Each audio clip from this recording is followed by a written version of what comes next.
Day 17 fitness vlog. ಇವತ್ತು ನಾ ಗದಗೊಳಗಿದ್ದೆ. ಗದಗಿನ ಬೆಳಗಿನ ವ್ಯೂ ಮಸ್ತ್ ಅಂದ್ರೆ ಮಸ್ತ್ ಐತ್ರಿ. ಬೆಳಗ್ಗೆ ಇಲ್ಲೇ ಗುಡಿ ಐತಿ. ಗುಡಿಯಿಂದ ಗಂಟೆ ಶಬ್ದ ಕೇಳಿಸ್ತೈತಿ. ಮಂಗಾರತಿ ಮಾಡ್ತಾರ, ಕೇಳ್ರಿ ನೀವು.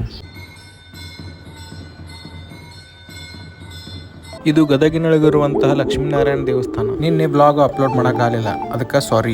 ಯಾಕಂತಂದ್ರೆ ಮುಂದೆ ಹೋಗ್ತಂಬರ್ರಿ. ಇದು ನಮ್ ಕಾಕಾರ್ ಮನೆಯಾಗಿರುವಂತಹ 777 ಚಾರ್ಲಿ. ಆದ್ರೆ ಅದು ವೈಟ್ ಐತ್ರಿ, ಇದು ಸ್ವಲ್ಪ ಬ್ರೌನ್ ಐತಿ. ಅದಷ್ಟ ವ್ಯತ್ಯಾಸ. ಹಿಂದಿನ ಬ್ಲಾಗ್ ಒಳಗ ನಮ್ ಕಾಕಾರ್ ಮನೆ ತೋರಿಸ್ತಾನ ಅಂತೇಳಿ ಹೇಳಿದ್ದೆ ನಿಮ್ಗೆ. ಇದ ನೋಡ್ರಿ, ಅದ ಡ್ರೀಮ್ ಹೌಸ್ ನಮ್ ಕಾಕಾರ್ದ. ಇದನ್ನ ಕಟ್ಟಾಕ ಬಾಳ ಸ್ಟ್ರಗಲ್ ಪಟ್ಟಾರ. ಮನಿ ಹೆಂಗೈತೆ ಅಂತೇಳಿ ಕಮೆಂಟ್ ಮಾಡ್ರಿ. ಮತ್ತೆ ಇಂಟೀರಿಯರ್ ತೋರ್ಸಕ್ ಆಗಲಿಲ್ಲ, ಯಾಕಂತಂದ್ರೆ ಊರಿಗೆ ಹೋಗ್ಬೇಕಿತ್ತು. ಹಿಂಗಾಗಿ ನಾನು ನಮ್ಮ ತಮ್ಮ ಕೂಡಿ ಬಡ ಬೈಕ್ ಹತ್ತಿ ಗದಗ್ಲಿಂದ ಹೊಳ್ಳಿ ನಮ್ಮ ಊರಿಗೆ ಬರಾಕತ್ತಿದ್ವಿ. ಬೆಳಿಗ್ಗೆ 7 ಗಂಟೆಗೆ ಬಿಟ್ಟಿದ್ವಿ. 9 ಗಂಟೆ ಅಂದ್ರೆ ಹೊಳ್ಳಿ ನಮ್ಮ ಊರಾಗಿದ್ವಿ. ಬೈಕ್ ಉಡ್ಸ್ಬೇಕಾರ ಬೈಕ್ ಒಳಗ ಪೆಟ್ರೋಲ್ ಐತಿಲ್ಲ ಅಂತೇಳಿ ಮೊದಲು ಚೆಕ್ ಮಾಡ್ಕೋರಿ. ಯಾಕಂತಂದ್ರೆ ನನಗೆ 2 ಸಲ ಆಗೈತಿ. ಬೈಕ್ ಒಳಗೆ ಪೆಟ್ರೋಲ್ ಐತಿ ಅಂತೇಳಿ ಮುಂದೆ ಬಂದಿರ್ತಾನೆ, ಆದ್ರೆ ಅರ್ಧ ದಾರಿಗೆ ಪೆಟ್ರೋಲ್ ಖಾಲಿ ಆಗಿರ್ತದೆ. ಮತ್ತೆ ಬಡ ಮನಿ ಬಂದು ಜಳಕ ಮಾಡಿ ನಾನು ನಮ್ಮ ತಮ್ಮ ಕೂಡಿ ನಾಷ್ಟಾ ಮಾಡಿದ್ವಿ. ನಾಷ್ಟಾ ಮಾಡಿ ನಾನು ಆಫೀಸಿಗೆ ಬಂದೆ. ಆಫೀಸ್ನಾಗ ಸ್ವಲ್ಪ ಬ್ಯಾಂಕಿಂಗ್ ಕೆಲಸ ಇತ್ತು. ಹಿಂಗಾಗಿ ಬ್ಯಾಂಕಿಗೆ ಬಂದು ಬ್ಯಾಂಕಿಂಗ್ ಕೆಲಸ ಮುಗಿಸ್ಕೊಂಡು ಆಫೀಸಿಗೆ ಹೊಳ್ಳೋಗರಾಗ ಲೇಟ್ ಆಗಿ ಬಿಟ್ಟಿತ್ತು.